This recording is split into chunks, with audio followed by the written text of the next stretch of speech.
La historia de la dinastía Rothschild, segunda parte. Hoy vamos a cubrir un periodo no muy extenso, en años, apenas 20, allí del 1798 al 1818, pero intensísimo en los acontecimientos que han ido poco a poco desarrollando este proyecto de gobierno mundial, este proyecto de dominación mundial a través del dinero. En la primera parte terminábamos hablando del tema de Imagine No Religion como parte del proyecto. Es decir, hoy la religión está cuestionada porque así se fue planificando. Recordábamos entonces la visión que tenía John Robinson, un intelectual muy importante de aquella época, que ya en 1798 había publicado un libro, Las pruebas de una conspiración contra todas las religiones y los gobiernos de Europa, llevada a cabo en las reuniones secretas de los masones, los Illuminati y las sociedades de lectura. Y quiero recordarte que estas cosas que escuchas en estas conferencias no son opiniones, trato de adjetivar lo menos posible, es un relato cronológico de hechos que cualquier persona puede confirmar sin demasiada dificultad y que por tanto luego las interpretaciones corren por cuenta de cada uno, pero los hechos son los hechos y por lo general los hechos son duros y son porfiados. Informó que había sido un masón de alto grado en el rito escocés de la masonería y que había sido invitado por Adam Weishaupt. Recuerdas que fue quien tuvo a su cargo el diseño, desarrollo de los Illuminati, y se le había dado una copia revisada de la conspiración, de aquello que analizábamos que tenía 4 puntos principales. Sin embargo, el profesor Robinson no estuvo de acuerdo con ella, por lo que publicó su libro, incluyendo detalles de la investigación del gobierno bávaro en los Illuminati y la Revolución Francesa. Los hechos comienzan a precipitarse porque ya Rothschild tenía un buen nivel de control y un plan muy definido de lo que iba a hacer, y en ese mismo año, ya a finales del siglo XVIII, el 19 de julio, Papen David, presidente de la Universidad de Harvard, habló a los estudiantes graduados que el iluminismo tenía influencia en la política estadounidense y la religión. A la edad de 21 años, Nathan Mayer Rothschild deja Frankfurt y viaja a Inglaterra. Allí se establece, y eso fue fundamental a su vez en la historia, en el desenvolvimiento de toda esta historia, donde con una gran suma de dinero dada por su padre se establece con una casa bancaria en Londres. Y en 1800 Salomon Mayer Rothschild se casa con Caroline Stern. Recuerda que en la primera parte te dijimos que te contábamos de casamientos y nacimientos, y que en esta segunda parte te íbamos a explicar el porqué de la importancia de conocer este linaje, porque estamos hablando de una dinastía, y hoy vas a saber algunas reglas, normas que tienen estas dinastías para permanecer juntas como un verdadero clan a lo largo de los siglos, manteniéndose absolutamente unidos en el propósito principal de dominación mundial. Y así como en la primera parte vimos la influencia de los Illuminati para crear y financiar la Revolución Francesa, entramos en el siglo XIX ya con Napoleón. Recordemos el año 1806, cuando Napoleón declara que es su objetivo remover la casa de Hesse-Kassel de toda autoridad y eliminarla de la lista de los poderosos. Esta era una casa monárquica. Al oír esto, el príncipe Guillermo IX de Hesse-Hanau, ¿recuerdas? Que había tenido negocios con el principal de los Rothschild, se va a Dinamarca y confía su fortuna, valorada en $3 millones en aquel momento, imagínate, a Mayer Amschel Rothschild para su custodia. Nathan Mayer Rothschild se casa con Hannah Barendt Cohen, la hija de un rico comerciante de Londres. Nos acercamos a acontecimientos importantísimos, porque todo lo que tenía que ver con las guerras, los gobiernos, los cambios institucionales que se estaban produciendo después y como consecuencia de la Revolución Francesa, naturalmente que tenían detrás como grandes hacedores a los Rothschild. En 1808, 2 años después, Nathan tiene su primer hijo. Nació Lionel Nathan de Rothschild. Es muy importante esta descendencia, verás por qué, porque los primeros hijos, los hijos más jóvenes de los hijos más jóvenes tenían una incidencia muy importante en la familia. En 1810, Sir Francis Baring y Abraham Goldsmith mueren, y esto deja a Nathan Mayer Rothschild como el banquero restante más importante en Inglaterra, casi sin competencia. Salomon Mayer Rothschild va a Viena, Austria, y establece un nuevo banco, el Von Unzone Rothschild. Disculpen la pronunciación, he visto que aquí en la sala hay varias personas que manejan el idioma alemán. Y comenzamos a ver cómo hay una expansión. Debemos recordar que tenían que producirse casamientos y nacer personas para ir extendiendo la influencia a través de bancos dentro de la familia. Y por lo tanto, el siglo XIX, sobre todo en sus comienzos, marcó la, digamos, expansión de Rothschild a través de todos estos jóvenes que comenzaban a utilizar los recursos y los poderes de la familia, los poderes financieros, para extender su área de influencia a lo largo y ancho de toda Europa. Y ya vimos también a fines del siglo XVIII nada menos que en los Estados Unidos. En 1811 recordamos que había vencido la concesión de la patente del permiso para la explotación por parte de los Rothschild del primer banco de los Estados Unidos. Esa concesión, que se había otorgado por 20 años en 1791, no fue renovada. El Congreso de los Estados Unidos decidió no renovarla y pasar a lo que por la Constitución, que está vigente hasta el día de hoy, tiene la obligación y el derecho el gobierno de los Estados Unidos a acuñar su propia moneda, imprimir su propia moneda y no a dejarla en manos de terceros. A Nathan Mayer Rothschild no le divierte la decisión porque lo sacaba del juego del dominio financiero y la provisión de la masa monetaria, del dinero del país, y declara en 1811 que o bien la solicitud de renovación de la carta se concede o los Estados Unidos se encontrarán envueltos en una guerra desastrosa. A pesar de las amenazas, los Estados Unidos se mantienen firmes y la concesión no se renueva, lo que provoca a Nathan Mayer Rothschild para emitir una nueva amenaza. Enséñenle a esos imprudentes estadounidenses una lección, que vuelvan nuevamente al estatus de colonia. Quiero que entiendas el poder de esta gente. Quiero que entiendas que eran capaces ya en aquel tiempo de sobreponerse a los estados, pero no a cualquier estado pequeño, sin poder, sino nada menos que en este caso al propio gobierno de los Estados Unidos.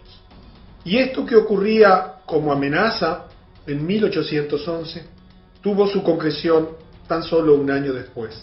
La guerra de 1812, respaldado por el dinero del Rothschild y las órdenes de Nathan Mayer Rothschild, Inglaterra declara la guerra a los Estados Unidos. El plan de Rothschild era muy simple. Consistía en cargar a los Estados Unidos con una gran deuda generada en la financiación de la guerra, de modo tal que finalmente tendrían que rendirse a los Rothschild, permitiendo la renovación de la concesión del First Bank of the United States. ¿Recuerdan los propósitos declarados por Weishaupt allá en 1 de mayo del 76? Generar conflictos entre los Goyim, los no judíos, fomentarlos y financiarlos, no solamente entre las personas, entre las asociaciones de estudiantes, entre los empresarios y los empleados, sino también entre los países. Quizás te sorprenda pensar que un financiero, un banquero, podía a través de su poder cumplir una amenaza hecha un año antes, influenciar el gobierno de Inglaterra para que declarase la guerra a los Estados Unidos. Pero ya algo de esto viste cuando hablamos de la Revolución Francesa. Y comienza la guerra. Y la guerra se desarrolla con un propósito claro. Era el propósito de obligar a los Estados Unidos a defenderse, endeudarse, porque toda guerra implica severos costos en su financiación, para que luego cuando tuvieran que venir a pedir dinero, tuvieran que concederle peticiones a los Rothschild. Un plan urdido desde hacía mucho tiempo de dominio por detrás de los gobiernos. Y Meyer muere, y aquí viene algo muy importante, porque en su testamento él establece leyes precisas que la familia Rothschild debería seguir a lo largo de la historia. Y aquí vas a entender muchísimo de lo que hoy está ocurriendo y de lo que ha venido ocurriendo a lo largo de estos siglos. Por un lado, todas las posiciones claves en los negocios Rothschild solo deberían estar a cargo de miembros de la familia. Nadie fuera del clan familiar podía estar a cargo de los negocios. Solo los miembros varones de la familia podían participar en el negocio familiar, y esto incluía un sexto hijo bastardo formado en secreto.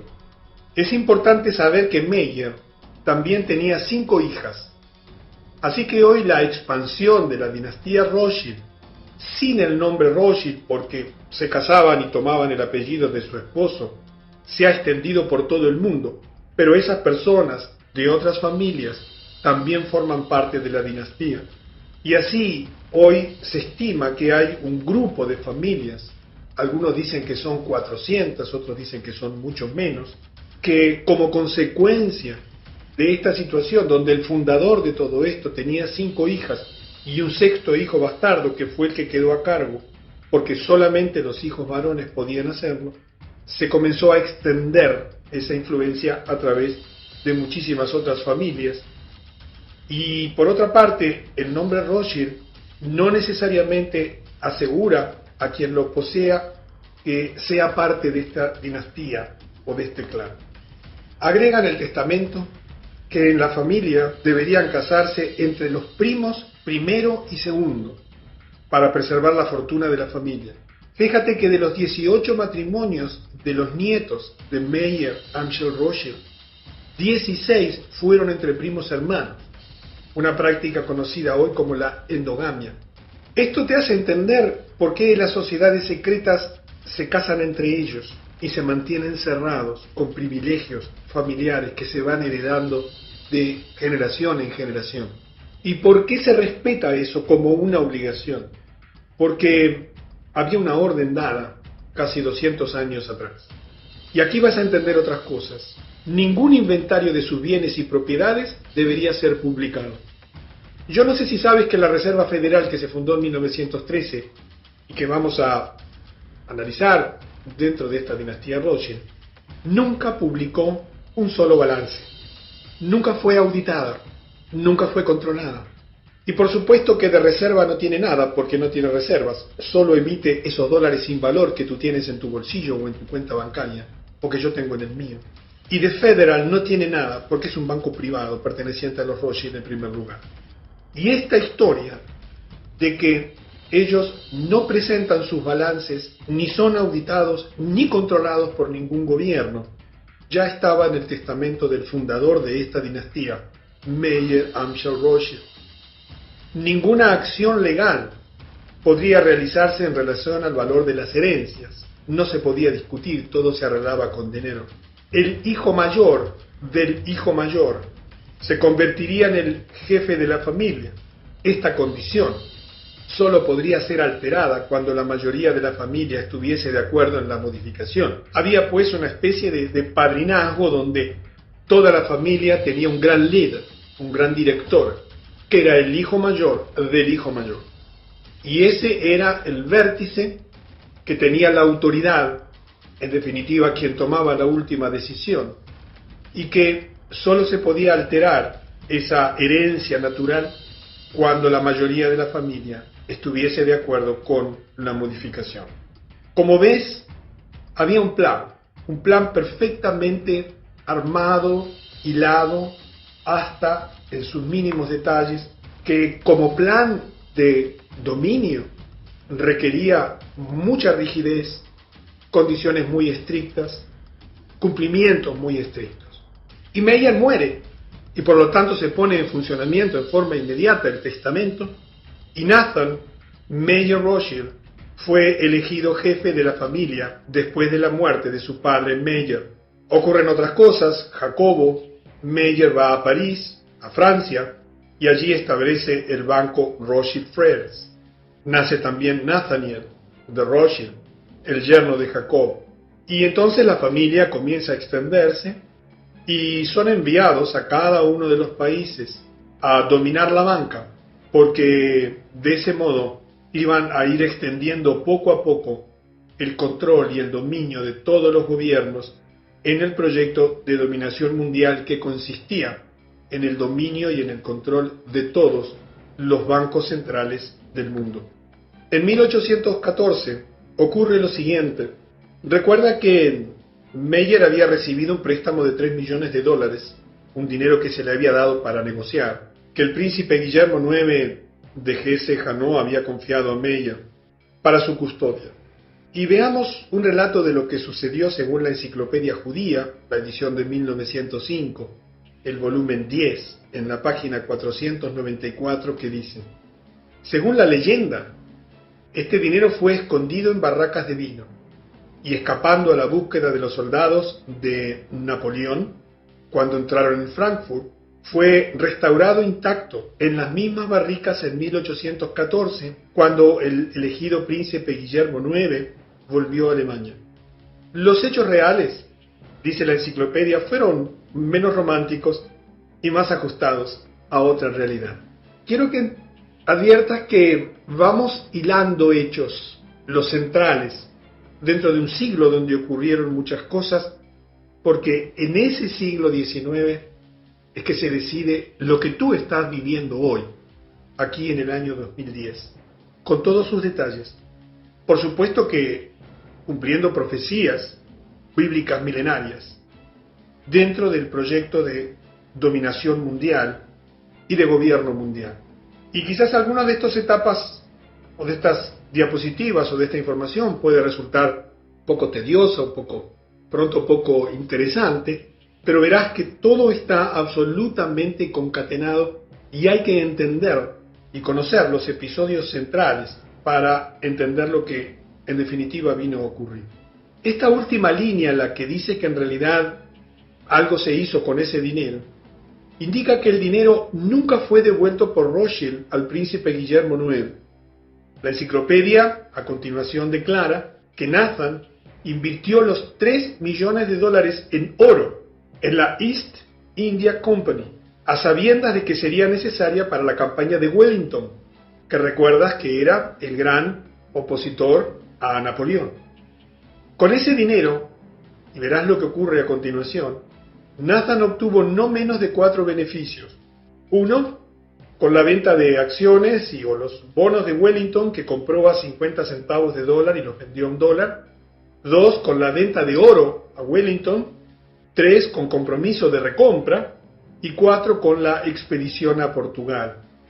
Vamos a ver uno de esos puntos para encontrar un hecho extraordinario en la historia de la humanidad, y es el control absoluto de Rothschild sobre Inglaterra y su banco central.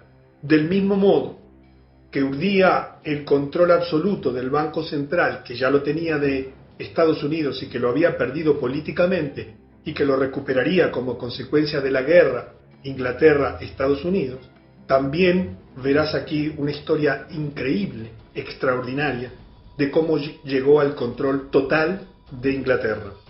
En 1815, los 5 hermanos Rothschild trabajaron para suministrar oro al ejército de Wellington a través de Nathan, que recuerda se había ido a vivir a Inglaterra.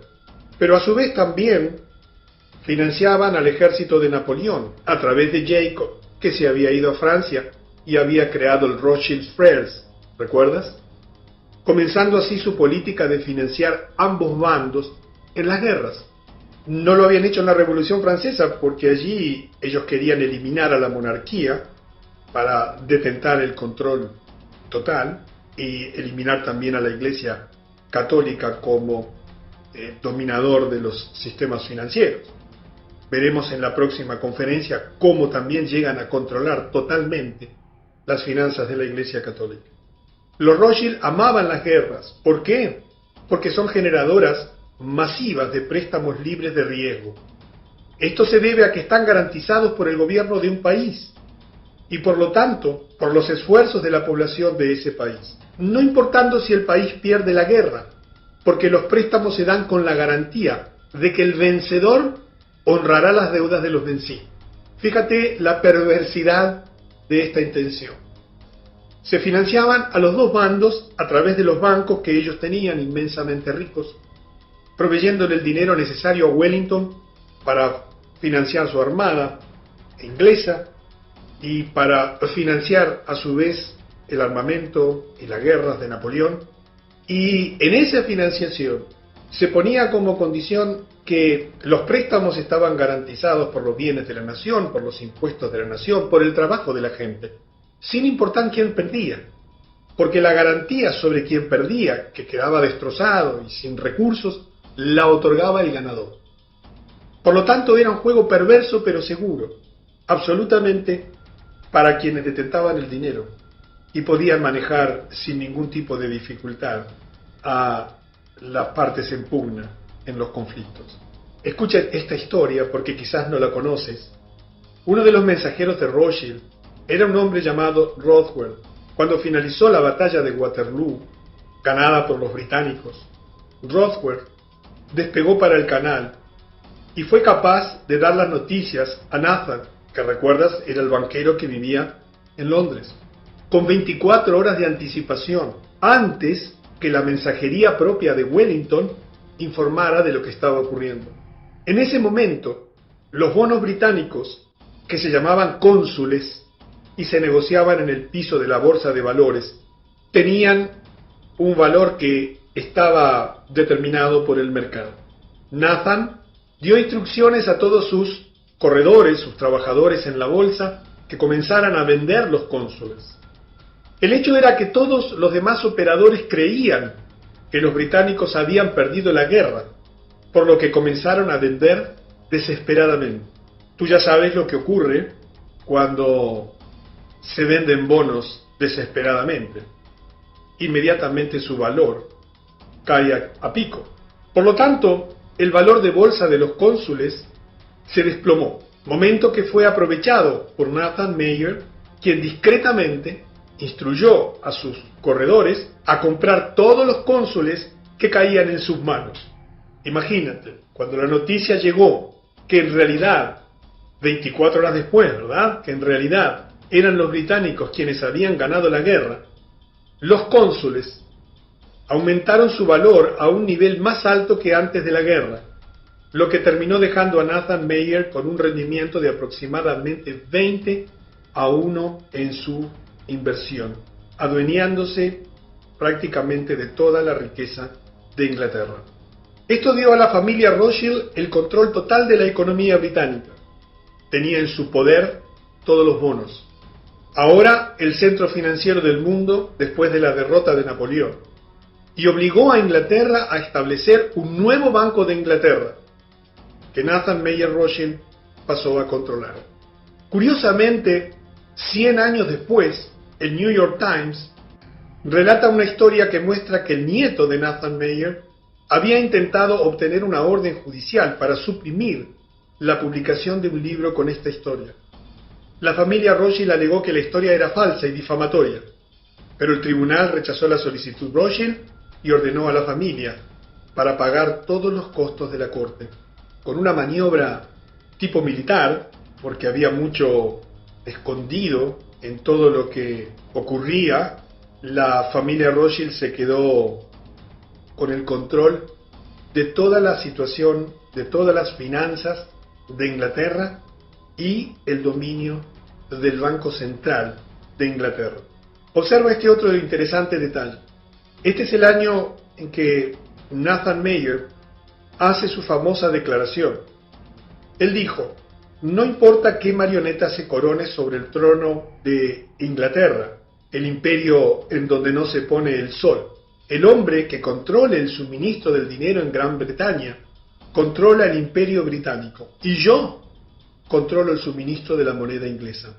Él se jactaría que en los 17 años de residencia en Inglaterra había aumentado la participación de 20.000 libras que le dio su padre 2.500 veces a 50 millones de libras. Los Rothschild también usaron su control sobre el Banco de Inglaterra para reemplazar el método de enviar oro de un país a otro, método que consistía en el envío físico del oro, y en lugar de hacerlo de ese modo utilizando sus 5 bancos que operaban en Europa, establecieron un sistema de débitos y créditos en órdenes de papel, el sistema bancario actual. Se produce entonces una transferencia fenomenal de riqueza, simplemente movida o generada por un perfecto dominio de las circunstancias. Uno de los detalles interesantes de esa guerra es que las únicas personas que podían pasar los controles, los bloqueos de la guerra, los piquetes, digamos así, de la guerra, eran solamente los couriers, los corredores que tenían la familia Rothschild, y que le permitió un conocimiento anticipado de lo ocurrido. A fines de este siglo, a fines del siglo XIX, a fines de los 1800, en los cuales, por ejemplo, se transfiere esa inmensa riqueza, inclusive después veremos que se queda hasta con el Banco Central de los Estados Unidos, un periodo de tiempo conocido como la era Rothschild, se estima que la familia Rothschild controlaba la mitad de la riqueza del mundo. En tan solo un siglo y unas pocas décadas se adueñaron de la mitad de la riqueza del mundo. Pero ese año ocurrió algo que salió de los planes, escapó del control de Rothschild, pero que es muy ilustrativo de sus intenciones concretas en aquel momento y de hechos que vinieron después, de los cuales veremos en detalle en las próximas conferencias. Algo en lo que a los Rothschild no les fue bien en ese año fue el Congreso de Viena, que había comenzado en septiembre de 1814 y que concluyó en junio del año 1815. El motivo del Congreso de Viena, la razón por la cual había sido convocado, era que los Rothschild querían crear una forma de gobierno mundial para darles total control político sobre gran parte del mundo civilizado. Te vuelvo a repetir porque si no te diste cuenta o no estabas atento. El motivo de este Congreso de Viena era que los Rothschild querían crear una forma de gobierno mundial para darles total control político sobre gran parte del mundo civilizado. Increíblemente, en menos de un siglo, ya estaban en condiciones de comenzar a proponer el gobierno mundial, tal y como lo hacen hoy, que ya está absolutamente determinado. Muchos de los gobiernos europeos estaban en deuda con los Rothschild, así que imaginaron que podrían usar eso como una herramienta de negociación.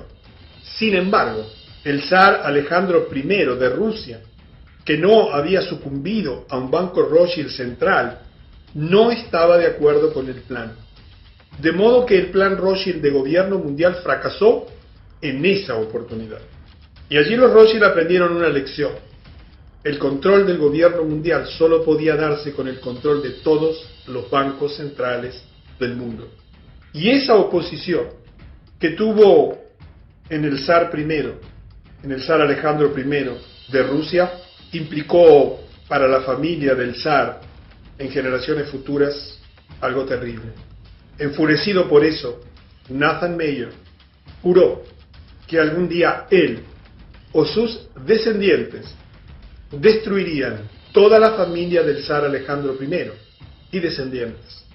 Por desgracia fue fiel a su palabra, y 102 años más tarde, los Rothschild fundaron, o después de haber fundado el movimiento bolchevique, cumplieron su promesa, y si conoces algo de historia sabrás que toda la familia del zar fue vilmente asesinada. Curiosamente, el fanático defensor del gobierno mundial Henry Kissinger hizo su tesis doctoral sobre el Congreso de Viena de 1815. ¿Comprendes cómo se van hilando los hechos?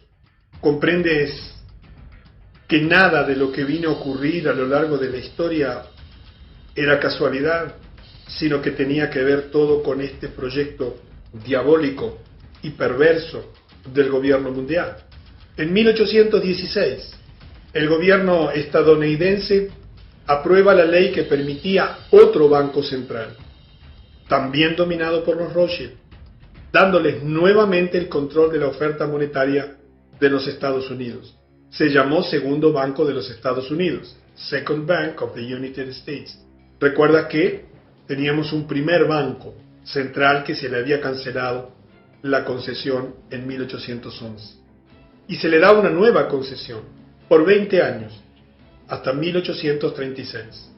La guerra de Inglaterra contra América terminó con la muerte de miles de soldados británicos y estadounidenses y con los Rothschild obteniendo nuevamente su banco. Aquí tienes una imagen de la casa central del Segundo Banco de los Estados Unidos en Filadelfia.